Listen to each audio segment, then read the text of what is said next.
Bonjour, Annette Gaulle. Vous êtes pasteur, aumônière à la clinique Réna à Strasbourg, ainsi qu'à la communauté des diaconesses à Strasbourg aussi. Alors, merci d'avoir accepté de parler avec nous. On souhaitait mieux comprendre, en discutant avec vous, le concept de spiritualité. Alors, qu'est-ce que c'est pour vous la spiritualité ? Merci pour cette question qui se pose au quotidien aux aumôniers. Évidemment, il faut s'entendre sur les mots. Qu'est-ce qu'on entend par spiritualité? Qu'est-ce qu'on entend par religion? Est-ce qu'il y a une opposition entre les deux mots ou est-ce qu'ils sont complémentaires? Je pense qu'il y a un accord assez large qui s'est fait sur l'idée que la spiritualité, c'est au fond indépendant des questions religieuses ou d'une quête religieuse, mais que c'est toutes les questions existentielles qui peuvent se poser au cours d'une vie sur est-ce que ma vie a un sens, est-ce qu'il y a quelque chose qui est durable, est-ce qu'il y a un fil rouge dans ma vie, est-ce que ce sont que des morceaux de puzzle qui n'ont aucun sens entre eux, aucun lien entre eux, ou est-ce qu'il y a quelque chose de plus profond? Ce sont des questions au fond qui émergent grandement quand on est affronté à des limites, que la limite soit la maladie, que ce soit le deuil, que ce soit une épreuve de ce genre-là. C'est là que des questions existentielles du type que je viens de dire émergent, et c'est là que la question est affrontée et confrontée par la personne qui traverse ces épreuves. Alors, ce sont des questions qui sont indépendantes de toute croyance religieuse, très clairement. Mais donc, de fait, ce sont des questions que l'on retrouve beaucoup quand on est dans un établissement de santé sanitaire, médico-social, parce qu'on est confronté à ces épreuves. Absolument. Alors, je disais que les aumôniers ont appris à faire la différence entre besoins spirituels et besoins religieux, parce que en étant au sein d'un établissement de santé, il se passe beaucoup de choses. D'un point de vue humain, il y a beaucoup beaucoup de basculements de vie. Il y a des personnes qui apprennent un mauvais diagnostic, il y a des personnes qui ont peur d'une opération qui va arriver. Et toute hospitalisation, je dirais, qu'elle soit pour quelque chose de très grave ou même pas, quelque chose de banal, comme peut-être une prothèse de hanche ou que sais-je, eh bien, on est un peu arraché à sa vie ordinaire et on est un peu basculé dans une vie qui est autre ou dans des perspectives de vie qui sont autres. Est-ce que je pourrais continuer à mener ma vie comme avant, etc. Et donc, toutes ces limites qu'on affronte font qu'on en arrive à se poser des questions sur sa vie. Est-ce qu'il y a quelque chose qui me dépasse? Est-ce qu'il y a quelque chose qui est durable? Ou bien est-ce que tout ça n'est que le produit du hasard et de l'absurdité? Alors là, je parle donc évidemment des gens qui ne sont pas croyants.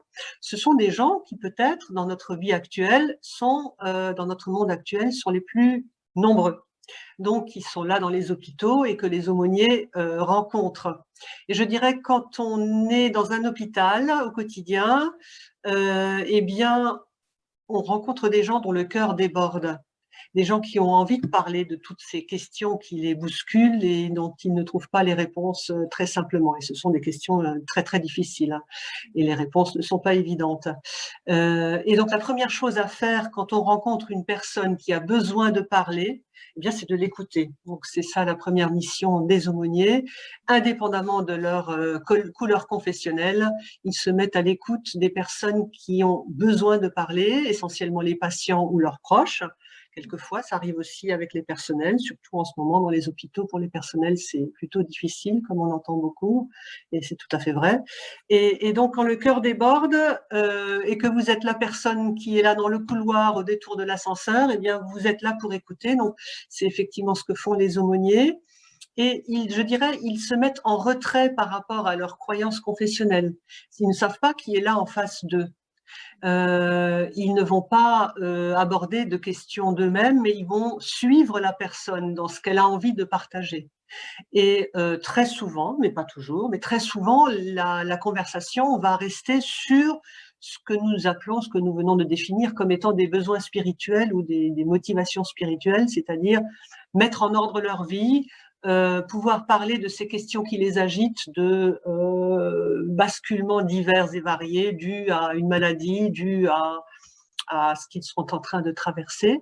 et question de l'unité, de la durabilité, etc. Tout ça, ce sont des questions spirituelles qui ne sont pas en lien avec le religieux. L'aumônier ne va pas se permettre d'aborder une question religieuse de lui-même.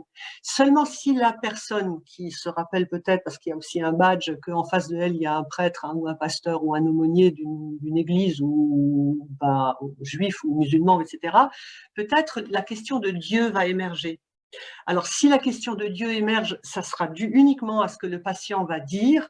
Et là, évidemment, les aumôniers sont les personnes tout indiquées pour essayer aussi de cheminer sur ces questions-là. Ils sont peut-être d'ailleurs les seuls interlocuteurs à l'hôpital chez qui on va pouvoir aborder des questions proprement religieuses. Mais faire la différence et rester en retrait et voir comment ça va tourner par rapport aux questions que la personne aimerait soulever et tout ce qu'elle aimerait raconter, ça, c'est quelque chose qui est très important dans la démarche d'aumônerie. Ça veut donc dire qu'on est tous capables de faire appel à notre spiritualité, à échanger, écouter. Absolument. Et je dirais que notre présence première, elle est une présence de solidarité, d'humanité, de solidarité, pour être à l'écoute, en sachant que, eh bien, comme je le disais, peut-être que les personnes qui n'ont plus aucun lien avec une confession sont peut-être les plus nombreux. On n'a pas vraiment de chiffres en France là-dessus, puisqu'on ne demande pas combien sont les membres des communautés religieuses des unes et des autres. Mais en même temps, il arrive aussi justement que ces temps d'épreuve, on revienne à des ressources, on revienne puiser profondément à des ressources qu'on a connues dans son enfance ou dont on a entendu parler, qui suscite une certaine curiosité de savoir est-ce qu'il existe un Dieu, est-ce qu'il y a un projet derrière tout ça, est-ce que tout ça c'est absurde, ou bien est-ce qu'il y a une personne transcendante, une force surnaturelle, si vous voulez, à qui on peut faire confiance et qui fait qu'au-delà de la mort, il peut y avoir quelque chose. Quand on est affronté à la fin de sa vie, forcément, ce sont des questions qu'on se pose. Est-ce qu'après la mort, il y a quelque chose ou est-ce qu'il n'y a rien? C'est une question qui arrive toute seule. Et donc, l'aumônier ne va pas donner des réponses. Il va peut-être à un moment donné pouvoir dire ce qu'il croit lui, mais sans jamais l'imposer à la personne qui est en face et qui, elle, chemine avec ses propres questions. De toute façon, je remarque que quand je viens avec des réponses qui sont les miennes, elles ne sont tout simplement pas entendues si elles ne correspondent pas à ce que la personne en face est prête à entendre. Donc, il vaut mieux simplement être à l'écoute et pouvoir dans une écoute active, restituer quelque chose de ce cheminement qui est toujours passionnant. C'est toujours passionnant de voir comment les gens se battent pour traverser la maladie. C'est passionnant. Et donc, avant toute chose, finalement, c'est une rencontre d'êtres individus, c'est une rencontre entre humains, en fin de compte, qui entend que l'autre se pose les mêmes questions existentielles. Absolument, absolument, absolument. Bon. En n'esquivant pas la question de la foi ou de la croyance, hein, puisqu'à un certain moment, elle peut arriver.